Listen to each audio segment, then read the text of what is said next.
Salut, ici Fian Jutsa d'Entreprendre en Afrique. Aujourd'hui, nous allons vous donner les différents problèmes que rencontrent les entrepreneurs dans le contexte africain. Premièrement, vous devez savoir que l'Afrique subsaharienne est une région colonisée beaucoup plus par la France. Et bon, c'est vrai qu'il y a d'autres pays comme l'Angleterre qui ont colonisé des pays comme le Nigeria. Mais lorsqu'on fait l'analyse entre les pays de l'Afrique francophone et les pays de l'Afrique anglophone, on se rend compte qu'en termes de développement, les pays colonisés par l'Angleterre sont beaucoup plus en avant par rapport aux pays colonisés par les Français. Et nous constatons que dans la majeure partie des pays francophones, il y a un problème d'emploi et il y a un problème, je peux dire, sur le plan de la création de la richesse, dans la mesure où on constate que les pays de l'Afrique francophone ont du mal à s'industrialiser. Beaucoup de ces pays importent des produits, que ce soit les produits manufacturés, que ce soit des produits technologiques. Et les principaux produits dont ces pays exportent, c'est de la matière première. Une matière première qui normalement devait être transformée sur place pour pouvoir créer des emplois et donner du travail aux jeunes, faire croître le PIB de ces pays. Mais plusieurs de ces pays ont du mal à s'industrialiser de façon autonome. Voilà. Et lorsqu'on prend par exemple les différents problèmes que rencontrent les entrepreneurs dans ces pays-là, on va se rendre compte que, premièrement, ils sont en concurrence avec les multinationales.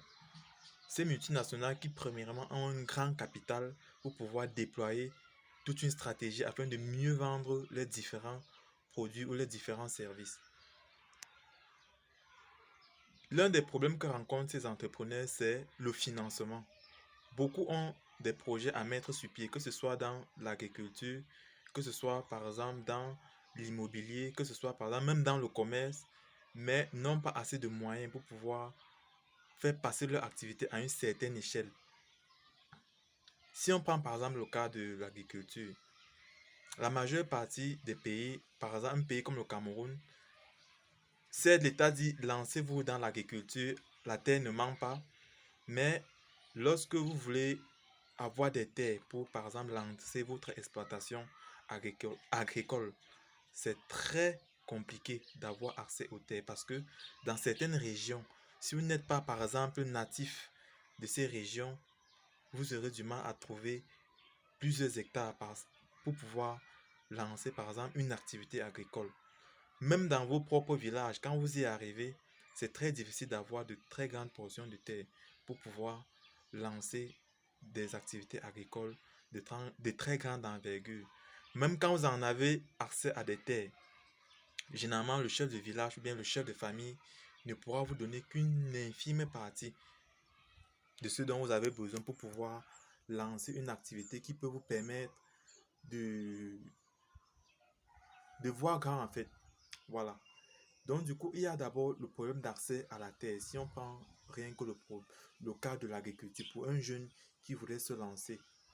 Oui, parce que quand on parle d'agriculture, certains vont dire avec un petit champ, tu peux par exemple rivaliser ou bien faire changer les choses. Non.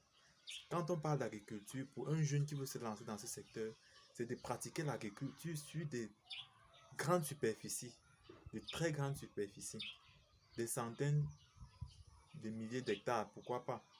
Oui, si c'est que tu dois aller faire la culture du plantain sur 200 mètres carrés, vraiment c'est minable. C'est minable. Tu ne peux pas rivaliser avec de très grandes personnes, bien de très grandes structures qui sont déjà dans l'agriculture. C'est très minable.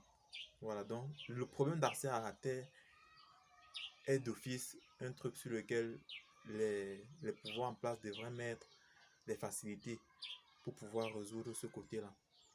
Oui.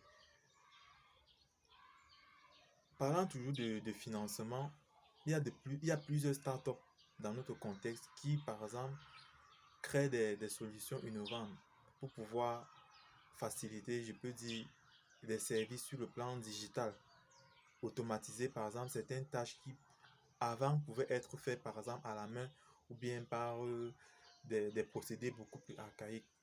Oui, il y a des startups qui créent des solutions innovantes pour pouvoir, je peux dire, révolutionner en quelque sorte le commun des, des habitants. Mais généralement, ceux-ci se retrouvent confrontés toujours au problème de financement, tant dans le plan de l'acquisition du matériel, l'acquisition d'un local adéquat pour pouvoir, par exemple, recevoir des potentiels collaborateurs, des potentiels clients. Parce que dans notre contexte, généralement, il y a des personnes qui créent, par exemple, des startups depuis chez eux. Et à un certain niveau, ça ne donne pas quand même une certaine crédibilité dans la mesure où tu mets sur pied un bon produit, mais par exemple, pour recevoir des personnes, pour pouvoir présenter ce sur quoi tu as mis sur pied, tu n'as pas de local. Bon, c'est vrai que généralement, certains vont louer des espaces coworking pour pouvoir le faire, mais à un certain niveau, vous aurez besoin du financement, ne serait-ce que pour pouvoir louer un local. Parce que le local, en quelque sorte, va vous permettre de mettre, d'accroître votre crédibilité. Et ça va faire de telle sorte que même si vous obtenez un financement, qu'on puisse au moins savoir où est-ce que vous êtes situé en cas de problème ou bien en cas d'information, qu'on puisse venir vous trouver dans un endroit bien précis. Et plusieurs jeunes dans notre contexte n'ont pas généralement de local pour pouvoir déployer leur start-up de façon adéquate. Et c'est un grand problème en fait. Voilà. Donc, le problème de financement est récurrent. Et c'est vrai que pour des startups qui ont une certaine, je peux dire, dont le service octroyé a une plus-value assez conséquente, généralement ils lancent des campagnes de crowdfunding, mais ça c'est tout un autre sujet parce qu'il faut aussi avoir par exemple du lobbying, c'est-à-dire des personnes qui te soutiennent, qui vont te permettre de mettre en place toute une stratégie pour pouvoir collecter des fonds qui vont te permettre de développer davantage ton projet. Ce n'est pas du tout évident de lever des fonds, surtout dans notre contexte où généralement les gens, les gens se soutiennent par exemple en réseau. Et si on a par exemple des réseaux ou bien des personnes qui peuvent vous montrer comment est-ce que vous pouvez faire pour lever des fonds afin de pousser votre start-up, bien votre activité à un certain stade, ça sera très compliqué. Très compliqué.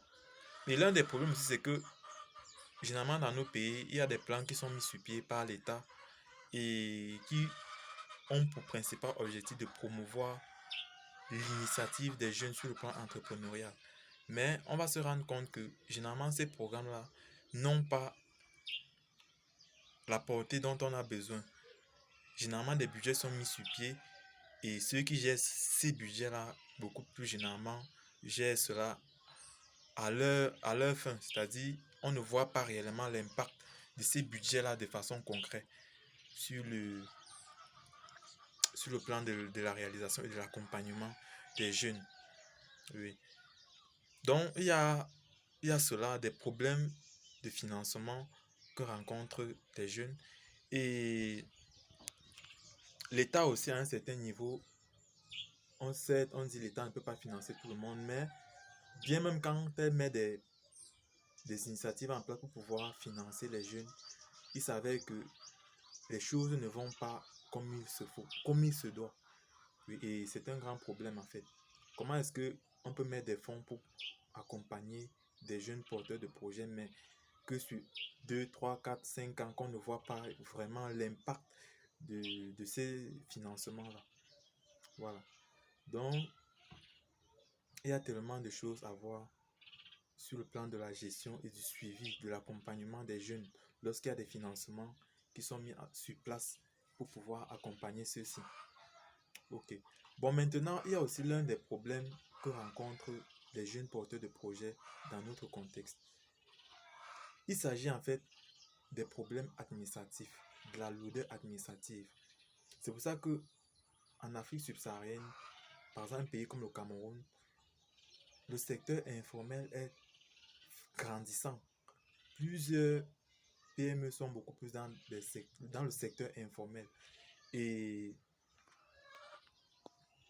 un pays ne se développe pas en fait par le secteur informel. Ce secteur a sa partition, mais à un certain niveau, les individus doivent se normaliser pour pouvoir être beaucoup plus crédibles vis-à-vis des partenaires commerciaux, des clients et des personnes qui voudraient investir dans leur entreprise ou dans leur projet. Et plusieurs de nos pays ont ce problème-là qui consiste au fait qu'ils ne sont pas formels. Et c'est un problème, un grave problème. Et les pouvoirs en place devraient mettre des mécanismes en place pour pouvoir faciliter du moins la normalisation de ces structures. Parce que d'une part aussi, ce sont des lourdeurs administratives. On va te dire, ici, on crée des entreprises en 3 jours maximum. Mais généralement, tu te retrouves en train de faire un dossier qui va faire des mois et des mois dans les tiroirs des services administratifs sans suite, sans réelle obtention des différents papiers qui te légalisent en fait. Oui. Donc, la lourdeur administrative est un problème phare. Et ajouté à cela, il y a aussi la corruption grandissante. Pour faire un dossier, tu es obligé de monnayer des personnes afin qu'ils puissent, je peux dire, accélérer ton dossier. C'est un problème, c'est un grave problème. Et même la diaspora rencontre ce problème-là dans notre contexte.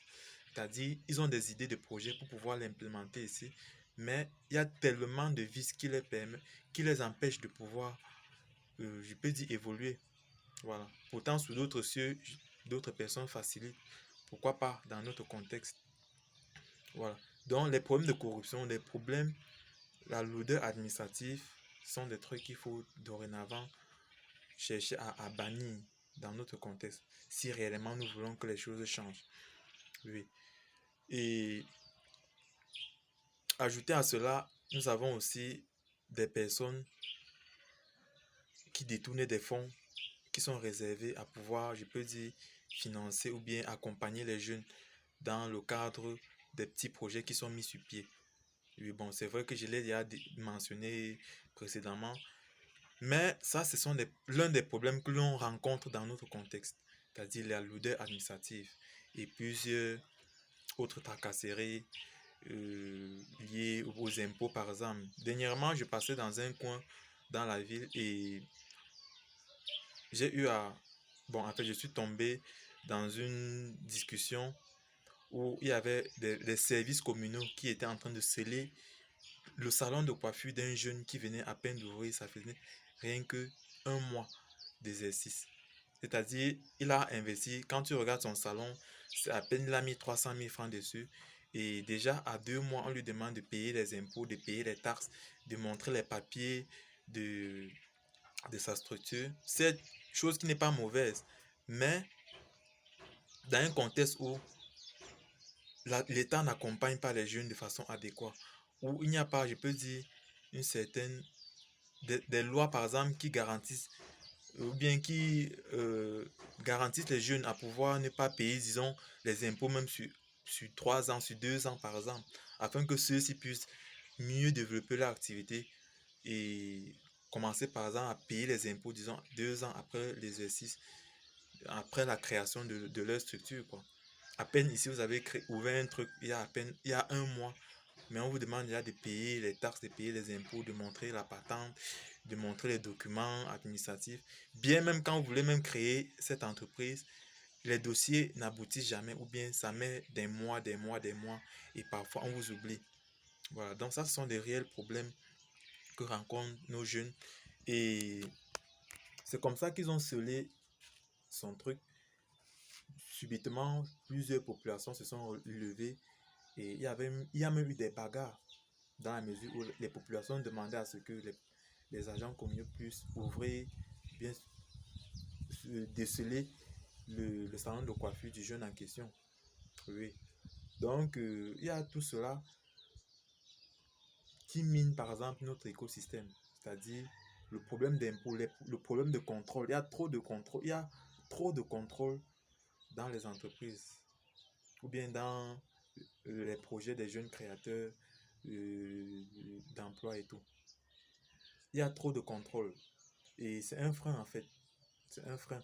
Pour un pays qui veut se développer à un certain niveau, on doit laisser des gens mieux penser leur structure et mieux développer et mettre des mécanismes en place pour pouvoir les accompagner afin qu'ils puissent au moins chercher à rivaliser avec des multinationales. Parce que ce n'est qu'en le faisant, ce n'est qu'en atteignant ce stade-là que eux aussi ils pourront, je peux dire, payer les impôts, payer les taxes de façon confortable dans la mesure où le business leur générera assez de moyens et cela leur permettra de payer les impôts normalement sans toutefois cacher leur chiffre d'affaires, sans toutefois vouloir toujours fuir l'administration en termes de fiscalité. Voilà. Donc on doit les accompagner, les alléger certaines lois afin qu'ils puissent mieux se déployer. Voilà. Donc c'est ça en fait. Les problèmes administratifs, c'est un frein énorme dans notre contexte. Et aussi, le dernier problème que j'aimerais souligner dans cette vidéo, c'est l'entourage. Dans notre contexte, lorsque vous voulez lancer une activité, généralement, il y a vos différents proches. Ça peut être votre famille, ça peut être vos amis, ça peut être même si vous êtes par exemple étudiant, ça peut être même dans votre classe. C'est-à-dire, il y a des gens qui vont tout mettre en place pour pouvoir vous mettre les bâtons dans les roues. C'est-à-dire, il y en a même qui ne vont même pas croire à ce que vous faites. Quand vous allez par exemple expliquer votre projet à quelqu'un que ok voilà ce que je vais faire, voilà, voilà, voilà, beaucoup ne vont pas croire à ce que vous faites. Et certains vont même vous créer des problèmes. Certains seront même jaloux de ce que vous faites. Certains vont commencer à dire que vous devenez déjà trop prétentieux. Vous voulez montrer que vous voulez faire quoi plus que qui. Oui, donc il y a cette jalousie-là qui s'installe chez notre entourage. Et généralement, ça pousse certaines personnes à vouloir ne plus parler de ce qu'ils veulent faire. Oui, et c'est un problème. C'est un problème. Dans le contexte entrepreneurial, on dit parfois vous devez parler au maximum de ce que vous faites.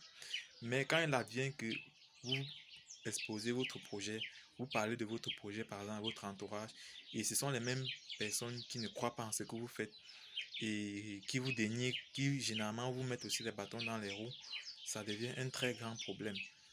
Voilà.